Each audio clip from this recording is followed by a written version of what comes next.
La paradoja de la hormiga de Mirón. Todos hemos observado y comprobado la diferencia de inteligencia que hay entre los seres humanos.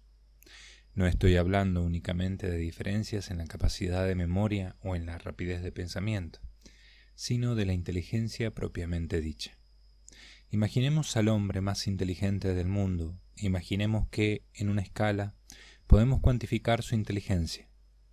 Pongamos que la inteligencia del hombre más inteligente del mundo la podemos cuantificar en un grado concreto, y que ese grado es 1000. Otro hombre se quedaría en el grado 728, otro en el grado 512, otro en 345, etc. Imaginemos un ser angélico cuya inteligencia es el grado 10.000.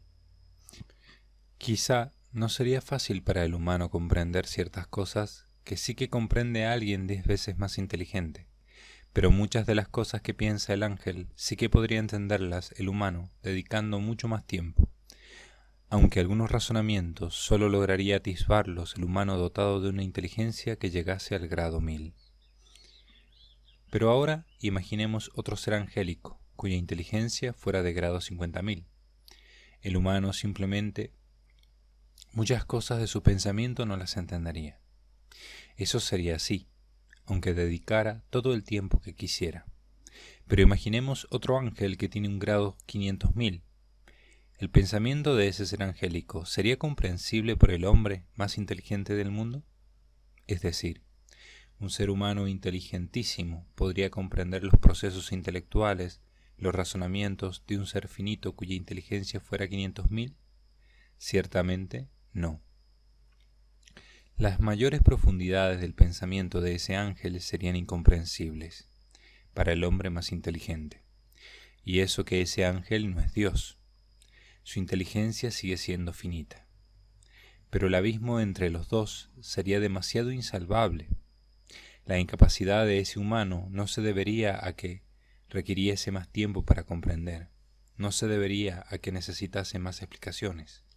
El problema es que el pensamiento de ese ángel resultaría radicalmente incomprensible por incapacidad natural para llegar más allá de ciertos límites. La complejidad de algunos razonamientos de ese ángel concreto sería inextricable, con independencia de lo pacientes que fueran las explicaciones que se ofrecieran. El humano solo llegaría a atisbar por dónde irían los pensamientos de ese ángel, y eso que, insisto, ese ángel no sería Dios, pues la diferencia entre el pensamiento de ese ángel y el de Dios seguiría siendo infinita. Para hablar con más brevedad y quitar ceros, establezcamos esta terminología.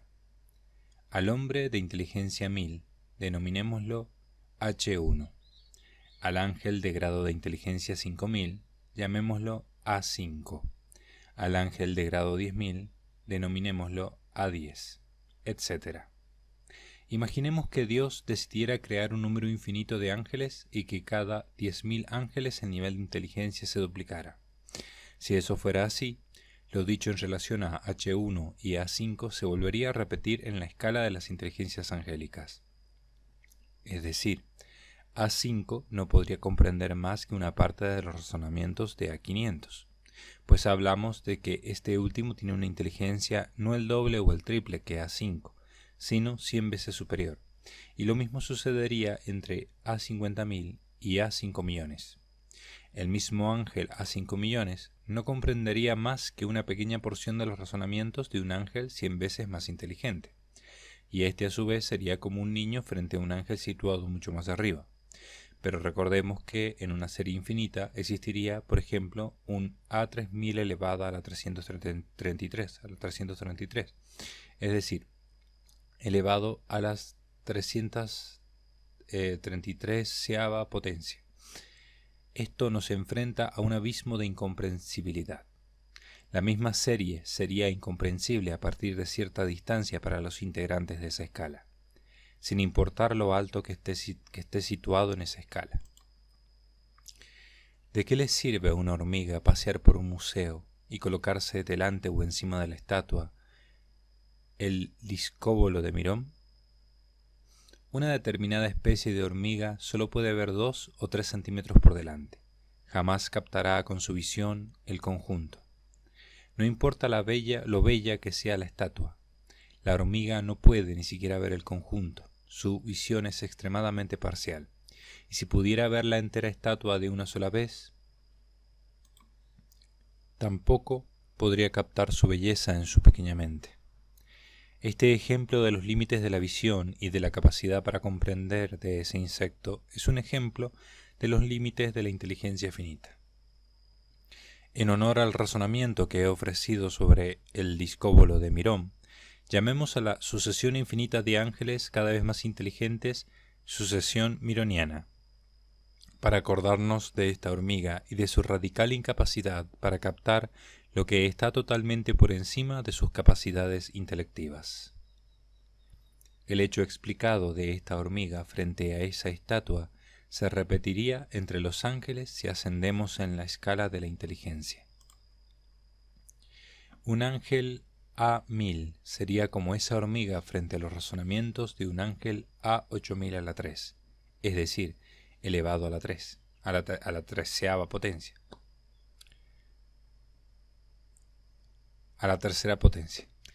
Y lo mismo sucedería con este segundo ángel frente a otro situado mucho más arriba en la escala. Pero ahora viene la pregunta. ¿Una sucesión mironiana de ángeles supone una mejora de la creación? La creación, en vez de ser una unidad armónica, pasaría a ser un abismo de vértigo imposible de conocer. El entero universo angélico ya no sería captado por sus integrantes como una unidad, los cuales sólo captarían como unidad hasta ciertos límites alrededor de ellos mismos situados como centro del acto de conocer y comprender. La imagen del universo angélico como una esfera organizada sería sustituida por la imagen de una escalera sin fin. Es cierto que Dios es un abismo, pero es muy distinta la situación si el universo angélico estuviera plagado de abismos creaturales. Hay dos posibilidades que voy a tratar de expresar de un modo geométrico. Un universo angélico esférico, es decir, limitado en su rango de inteligencia, finito en el número armónico proporcionado. Un universo angélico lineal, sin límite en su rango de inteligencia, infinito en número abismal, que produce vértigo. ¿Realmente es mejor el segundo? ¿Realmente mayor cantidad y calidad mejora el resultado de la unidad? El ejemplo que, en mi opinión, nos da luz para entender esta cuestión es nuestro cosmos. Primera proposición. Dios podía haber creado otros cosmos materiales en vez de este. Segunda proposición. No estoy afirmando que el cosmos que existe sea el mejor universo material posible. Sin duda no existe la posibilidad de crear el mejor cosmos posible. Ahora bien, admitiendo estas dos proposiciones, nuestro universo material es de una perfección sublime en cuanto a la cantidad y calidad. Su extensión, su variedad, el modo en que se articulan esas diferencias cuantitativas y cualitativas, es de una armoniosa medida. No solo es perfecto cada ente, sino que la proposición entre ellos los conduce a una interacción armoniosa. Parece natural llegar a la conclusión de que la creación material es parábola, comparación de la creación espiritual. Observemos las proposiciones entre las montañas.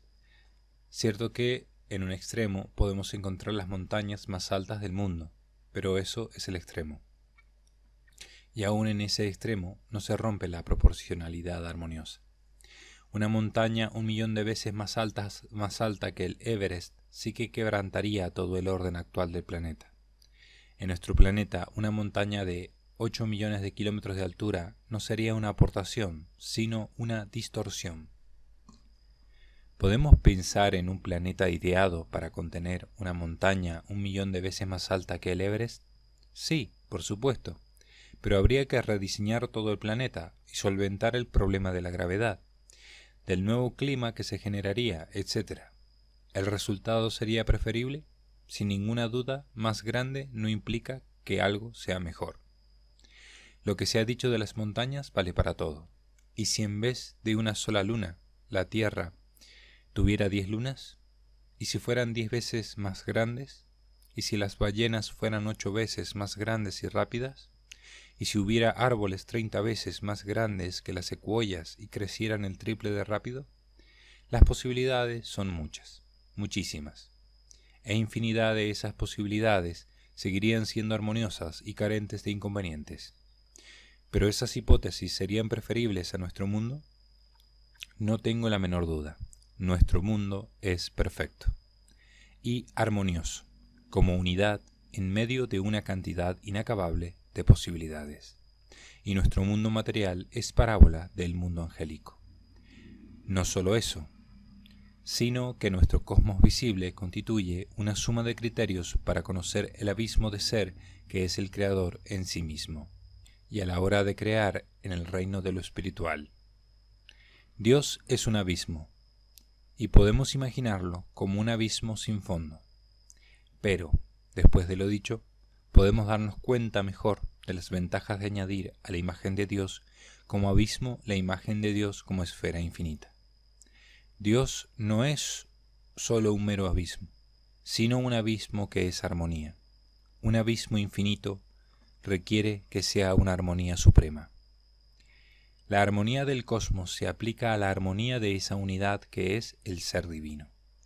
Dicho de otro modo, podemos imaginar al Altísimo como negación de finitud, lo que nos lleva a considerarlo como abismo de plenitud. O podemos imaginar a Dios como afirmación unitaria de armonía, lo que nos lleva a considerarlo como esfera de ser. Todo esto nos hace entender la importancia de la medida a la hora de contemplar la creación material o espiritual. El Omnipotente obra con medida, porque obrar sin medida redundaría en la generación de desarmonías en su creación. Por eso es preferible considerar a Dios como una fons clausa, que ha creado un universo finito, frente a una fons manans que crea un universo mironiano, es decir, un universo infinito del que sólo podremos conocer y comprender una parte ínfima. Un universo finito y proporcionado podemos no llegarlo a comprender totalmente durante la eternidad, pero es un universo proporcionado que podemos abarcar de un modo sustancial con nuestra inteligencia. En un universo mironiano de escalas infinitas que nos superan, durante toda la eternidad seguiríamos siendo como niños de 3 años que se despiertan a un mundo que nunca vamos a comprender. Solo contemplaríamos los 2 centímetros delante de los ojos de nuestra inteligencia. En un universo mironiano, si hablamos, por ejemplo, de conocer el número de planetas, esa incapacidad no parece tan grave.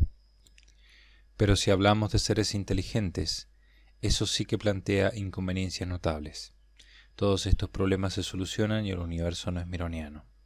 Y es que, si el mundo de los ángeles es finito, si el mundo de los humanos es finito, ¿por qué no habría de serlo el cosmos? ¿Añadiría a algo una mera mayor acumulación numérica de soles, planetas y satélites vacíos sin vida? Todo está hecho, mantenido y cuidado con medida. Ya hablemos de insectos o de la vida en el Averno. Toda participación en el ser debe ser perfecta. Ya hablemos de la participación de la segunda persona de la Trinidad o de la persona de Satanás. Aunque el universo mironiano no existe en la realidad, ni en el mundo cósmico, ni el mundo humano, ni el mundo angélico, tal es mi opinión, el concepto resulta formidable si lo usamos para imaginar un motor inmóvil que podría ser generador eterno de infinitas sucesiones de ángeles. El concepto es formidable, poderoso, abismal en el mundo de lo posible. Una fons manans que crea ab aeterno y ad aeternum seres cada vez más inteligentes. Impresiona a cualquier inteligencia que se asome a ese concepto. Es un modo de entender un poco más qué queremos decir cuando hablamos de omnipotencia. Pero si Dios fuera una fons manans de glorias, y estoy convencido de que no lo es, el cosmos material sería poco menos que un divertimento en medio de la creación espiritual, lo cual rompería esa proporción entre campos de la que he hablado antes: mundo material, biológico, humano, angélico. Y no estoy diciendo que tenga que ser una perfecta pirámide, pero sí que resulta más interesante que exista proporción entre los elementos que componen el universo total, formado por esos mundos. Alguien podría aventurar la posibilidad de que el número de cosmos independientes sea tan infinito como esa sucesión de seres espirituales, es decir, que el pedestal material de la creación fuera proporcionado a la misma extensión que una creación espiritual infinita. Pero habitar en un universo no mironiano nos permite conocer un universo inteligible. Moramos en un universo que nuestras mentes pueden comprender. Podemos dialogar con el resto de los humanos y de los ángeles. El mundo angélico humano conforma una unidad de relaciones y de comunicación. En una sucesión mironiana no habría un ser angélico que fuera el más inteligente. La unidad de la que hablaba no existiría. Sería una escalera que seguiría siempre hacia arriba, sin llegar a tocar nunca el punto infinito. En el caso de Dios, como Fons Manans, esa escala incluso sería una escalera que sigue creciendo. Podemos imaginar la línea de la sucesión como una línea que parece recta, pero que en realidad es una gigantesca circunferencia. La distancia respecto al centro, que sería Dios, sería invariable. La línea de la circunferencia sería infinita. ¿Podemos imaginar una circunferencia infinita? No.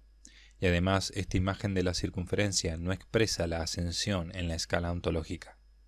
Pero la línea curva de una circunferencia, en cambio, permite expresar esa distancia siempre igual, en este caso distancia infinita, desde cualquier punto de la circunferencia hasta el centro. Ahora bien, podemos imaginar una línea finita de circunferencia dividida en infinitos grados, o incluso podemos imaginar infinitos seres angélicos en la línea de la circunferencia, e imaginar después a Dios como centro, no ya de una circunferencia, sino de una esfera compuesta por infinitas líneas, cada una de ellas integrando un infinito número de entes angélicos. La dificultad de imaginar esta imagen no debe desanimarnos a la hora de imaginar un universo mironiano, lo cual nos llevará a reconocer las inconveniencias de un universo angélico infinito. Y eso sin tener en cuenta que el Apocalipsis habla de 4 vivientes alrededor del trono del Cordero. En una sucesión infinita nunca habría 4 ángeles en la cúspide, porque no habría cúspide en el reino angélico. Y si la diferencia de inteligencia existe en una sucesión infinita, también existiría una escala infinita de santidad. Eso haría imposible que la Virgen María fuera el pináculo de esa escala de criaturas, de manera que, implícitamente, las Escrituras nos revelan la finitud del universo humano y angélico. No está revelado de forma expresa, pero sí implícita. En el fondo, la Biblia nos revela un Dios que es Fons Clausa. Es cierto que alguien podría alegar que la sucesión infinita de ángeles podría ser convergente y no divergente, es decir, que hay un límite superior en la inteligencia y en la santidad de seres con libre albedrío, aunque su número fuera infinito. Pero entonces nos plantearíamos, ¿para qué multiplicar el número si ello no conlleva cambios cualitativos más allá de cierto nivel? Como se ve, mi opinión personal, al considerar los grados de inteligencia del mundo angélico, basándome en los paradigmas presentes en el mundo material, es que Dios ha hecho las cosas de manera que se evitara tanto una repetición sin sentido como una diferencia tan desmesurada que cayera en lo ininteligible para nosotros. Un igualitarismo excesivo crea una unidad monótona, aburrida, sin la belleza de la variedad, mientras que una diferencia excesiva rompe la unidad del conjunto. No cambiaría las expresiones presentes en mi libro Historia del mundo angélico al hablar de la colosal inteligencia de las jerarquías superiores. Aquí en la Tierra hay diferencias entre humanos que son impresionantes. Impresionante y colosal no es lo mismo que excesivo o desmesurado. El ejemplo de las montañas de la Tierra nos ofrece una imagen de proporcionalidad. El modo en el que en la Tierra se alternan ríos, lagos, pequeños mares y grandes océanos es un ejemplo de medida perfecta, de grandes diferencias que componen una armonía. Más allá de cierto nivel de diferencia, no sería posible captar el conjunto que conforman. La armonía, aun existiendo, ya no sería posible entenderla con nuestra inteligencia. El quebrantamiento de ciertas medidas áureas implica una pérdida progresiva de la armonía. El mero factor de la medida, por exceso o por defecto, basta para ir perdiendo una concertada unidad. Aunque se trate de un ejemplo extremadamente sencillo, una mariposa en un prado es algo bello. Multiplicado ese elemento por millones, en ese mismo prado, se convertiría en una pesadilla. La paradoja de la hormiga de Mirón se concluye en que a veces más no es más, a veces más no añade más. ¿Dios puede crear infinitos seres finitos? Por su omnipotencia, sí. Por su sabiduría, no conviene. Un hecho así generaría inconvenientes irresolubles. Se generarían disproporciones, distorsiones tan grandes como el mismo tamaño de lo infinito.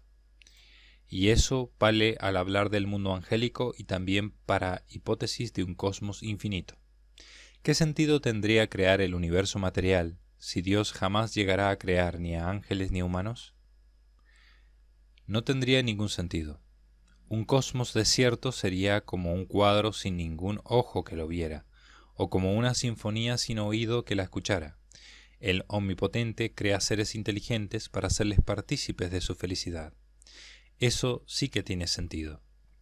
Pero ¿para qué crear planetas y más planetas, galaxias y más galaxias vacías? ¿Qué sentido tiene un cosmos infinito si, al ser inabarcable, las criaturas dotadas de inteligencia nunca van a poder recorrerlo ni conocerlo? Nos encontraríamos ante la misma situación antes descrita, es decir, un universo compuesto por regiones desiertas, que serían como la punta de óleo de un gran artista, pero que carece de ojo alguno. El problema es que en un universo infinito, las regiones que son un cuadro sin ojo serían infinitamente más numerosas que las partes conocidas. La paradoja de la que antes hablaba no se aplicaría parcialmente, sino que se aplicaría con la misma fuerza, pues seguiría habiendo en el fondo un universo sin conocer y sin posibilidad de ser conocido por razón de su misma extensión. Por lo tanto, concluyo que un universo material infinito no es conveniente. La diferencia entre nuestros cosmos gigantesco y un número de galaxias sin fin no es que sea notable, sino infinita. Todas estas disquisiciones tienen implicaciones con respecto al infierno. En varias de estas posibilidades el infierno podría tener infinitos moradores. En otras palabras, el infierno podría tener una escala interminable de grados de sufrimiento. Un número infinito de condenados no permitiría al infierno constituir una unidad. Se conformaría como una yuxtaposición infinita. Sería algo parecido a una llanura inacabable, pero ya no sería como una sociedad unitaria. Esto nos lleva a preguntarnos, ¿cada cierto número de seres libres siempre hay algún número de condenados, por pequeño que sea ese número? Si la respuesta es sí, un número infinito de bienaventurados siempre conllevará un número infinito de condenados. Es una cuestión de mera matemática. Existirá un infierno con infinitos réprobos si siempre hay un índice de condenados, por pequeño que sea. ¿Hubiera sido posible que con 1.000 millones de ángeles no hubiera aparecido ni un demonio? ¿Hubiera sido posible que no hubiera habido ni un solo réprobo en toda la historia de la humanidad? La respuesta es que no existe un índice concreto ante factum. El índice de condenación se puede obtener solo post factum, y será el índice de ese grupo concreto. Otro grupo de ángeles que fuera creado después podría tener un índice completamente diverso, y el índice será diverso en el segundo grupo, pues cada índice concreto sería el resultado de la confluencia de muchas causas y efectos.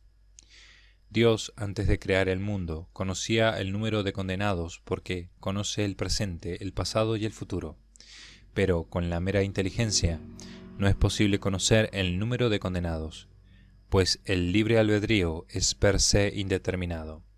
De ahí que es posible que no haya ningún condenado por muchos que sean los sujetos a los que se les conceda el libre albedrío. El universo microniano frente al jardín cerrado. Cuando contraponemos el universo mironiano frente al universo considerado como un jardín cerrado, podemos llegar a la conclusión de que añadir más elementos o extensión a ese jardín ya no añade más perfección a la obra rotunda, perfecta en sus dimensiones. Más extensión no implica más belleza ni otras ventajas. Y precisamente el discóbolo de Mirón es un buen ejemplo de ello. No por añadir más figurillas de mármol alrededor de ese atleta, el conjunto sería más bello. No por hacerlo más grande sería más perfecto. Quiero recordar que el concepto de universo mironiano lo voy a seguir usando en el sentido de un universo de escalas infinitas que superan nuestra capacidad limitada para conocer y comprender. Sin duda, el discóbolo de Mirón nos recuerda que hay obras finitas que en sí mismas son rotundas, perfectamente equilibradas, perfectas en sus medidas limitadas. Esto es así con esa estatua, pero también con un escarabajo de caparazón con tonos iridiscentes como una gema, o con una amapola o una piedra granate de superficie durísima, pero perfectamente lisa en la orilla de un río. Si eso es válido para una obra finita determinada, puede ser válido para la suma de obras finitas que es el cosmos o el universo angélico. A este tipo de universo le voy a llamar optimum rotundum, porque es óptimo en su finitud y es rotundum en su sentido en la lengua castellana, lo que los ingleses califican como outright y que significa pleno, completo, total. Esa plenitud de la obra creada, por finita que sea, viene simbolizada por la redondez de una esfera, es decir, la esfera. No importan sus dimensiones, es perfecta en su redondez. Después de exponer mi opinión de un universo que es como un optimum rotundum, como un bello y equilibrado jardín cerrado, voy a dar ahora un paso adelante. ¿Y si entre los ángeles no puede haber una diferencia radicalmente sustancial de inteligencia?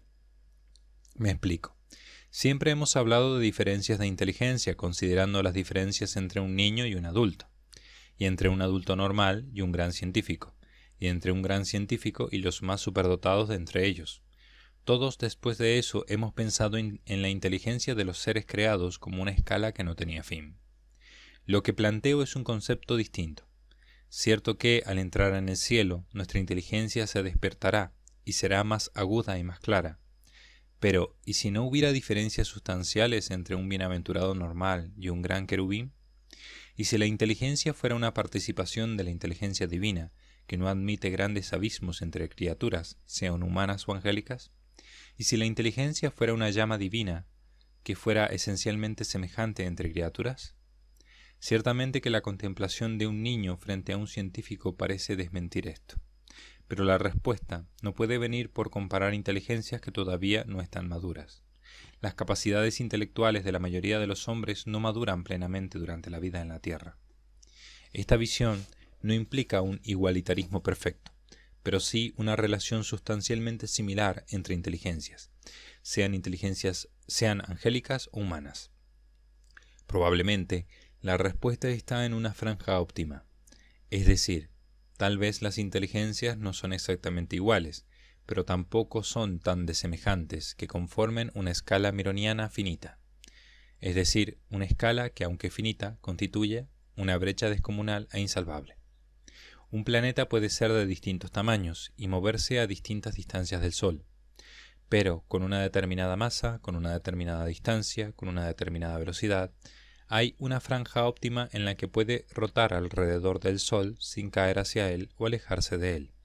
El planeta puede poseer muchas variables, pero la franja es una. Lo mismo sucede con la creación. Las variables pueden ser muchas, pero la franja de lo óptimo es limitada. Más allá de esa franja comienzan los inconvenientes. De manera que el concepto del universo como jardín cerrado se aplica también a las inteligencias y a la santidad. Desde esta perspectiva, el optimum rotundum. Soy de la opinión de que la Virgen María llegó a una santidad perfecta.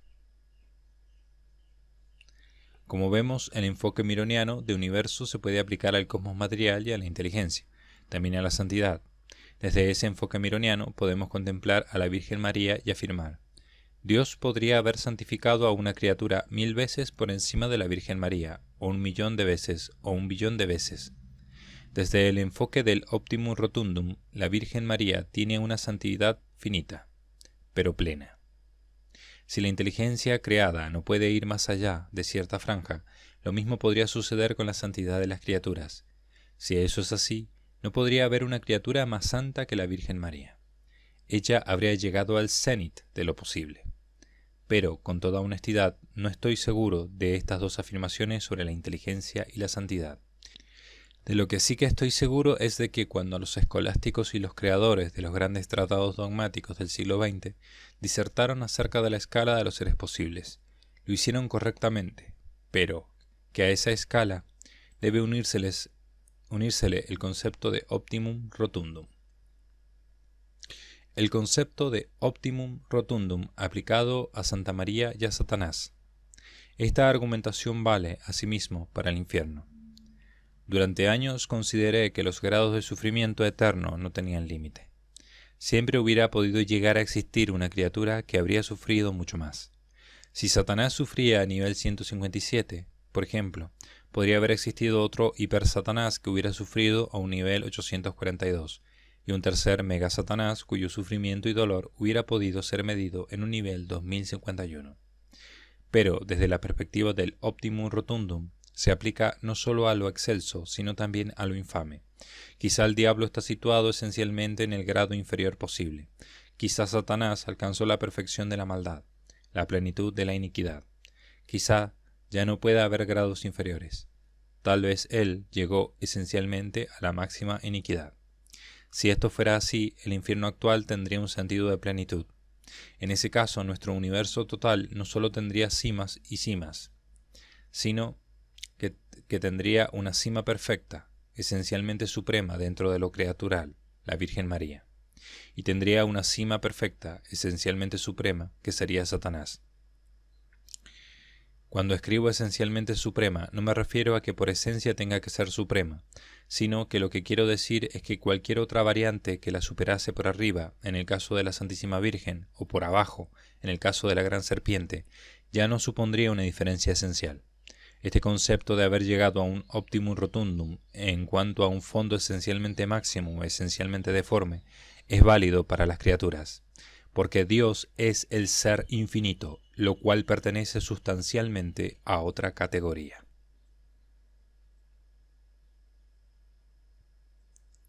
Epílogo. El mundo angélico es una obra finita, pero redonda, rotunda, equilibrada. El infierno también.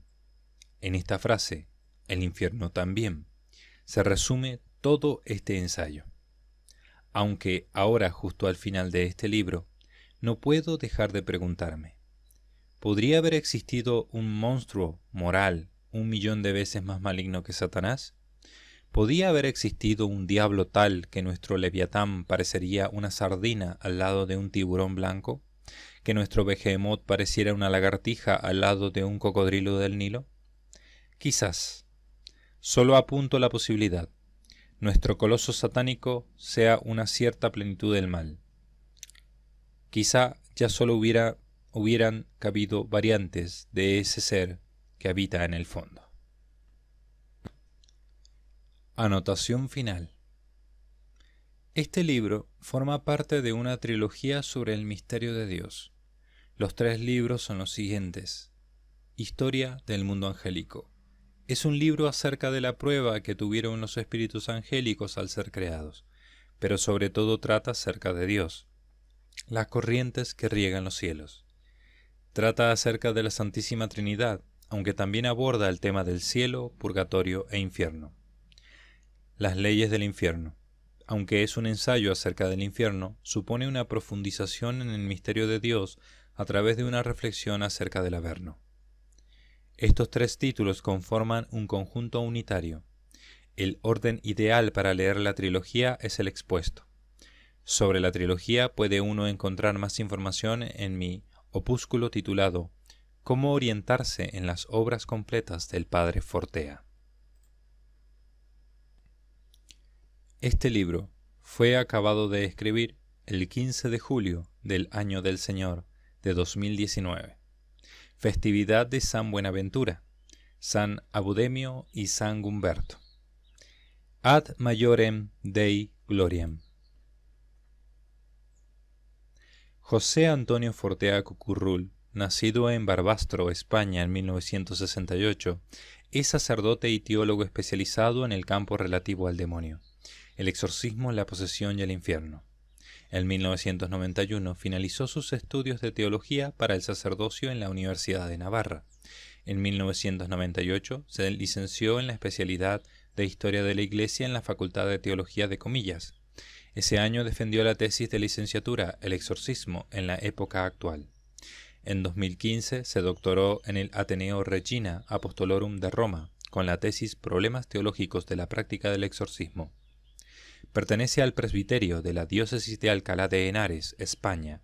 Ha escrito distintos títulos sobre el tema del demonio, pero su obra abarca otros campos de la teología. Sus libros han sido publicados en 9 lenguas. bibliotecaforteniana.blogspot.com. Muy bien, hemos llegado al final de esta magnífica obra del Padre Fortea, y muy larga, mucho más larga de lo que han sido ya las otras que he grabado. Les agradezco mucho a todos los oyentes por su apoyo, por sus agradecimientos, por sus oraciones, y agradezcamos principalmente a Dios, como dice el Padre al final, que lo dice en latín: ad maiorem Dei gloriam, para la mayor gloria de Dios. Todo sea para la mayor gloria de Dios, y demos muchas gracias a Dios, y también gracias al Padre Fortea, que la verdad que gracias a sus escritos podemos acercarnos un poco más a estas realidades que son tan complejas en el campo teológico, ¿no? Que es un campo científico que es, digamos, bastante complejo, digamos, para los que no estamos en ese campo. Así que, bueno, muchas gracias a todos, y les recuerdo que las obras del Padre Fortea están para descargar en esa página que les pongo en la descripción, y es muy lindo leerlas, así que se las vuelvo a recomendar. Saludos a todos.